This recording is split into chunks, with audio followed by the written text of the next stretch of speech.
जयंत पाटलांनी नादी लागू नये, जयंत पाटलांच्या आरोपांवर सुरेश धस यांनी पलटवार केलाय. उलट फिरलो तर सोडणार नाही असंही धस यांनी म्हटलंय. भाजपचे आमदार सुरेश धस हे जयंत पाटील यांच्यावर संतप्त झालेत. एकीकडे राज्यभरात भेसळीच्या विरोधात कारवाई सुरू केली आहे. दूध भेसळीची अनेक प्रकरणं समोर आलेली आहेत. या धाडसत्रामुळे आता काही ठिकाणी दूध संकलन कमी झाल्याचं समोर आलं. दरम्यान दूध संकलन आणि कथित फोन ऑडिओ क्लिप यावरनं राजकीय वातावरण तापलेलं आहे.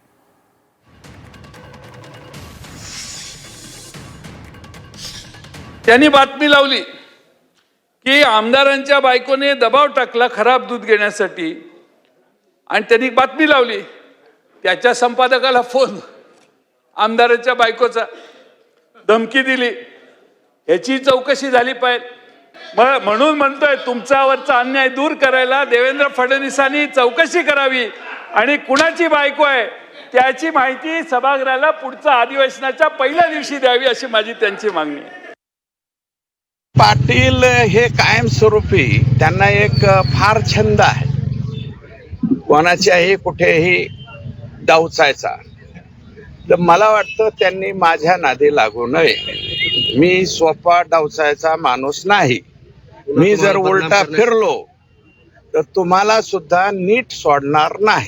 जयंत पाटलांनी ते तिकडं बघायचं. ती दादागिरी त्यांची ती नौटंकी बोलण्याची आणि त्याच्यानंतर याच्यात बोलायचं. तुम्हाला जेवढं जमतं ना, देवाने तुम्हाला जेवढं दिलंय त्याच्यापेक्षा 1% आमच्या देवाने सुद्धा आपल्याला जास्त दिलेलं आहे.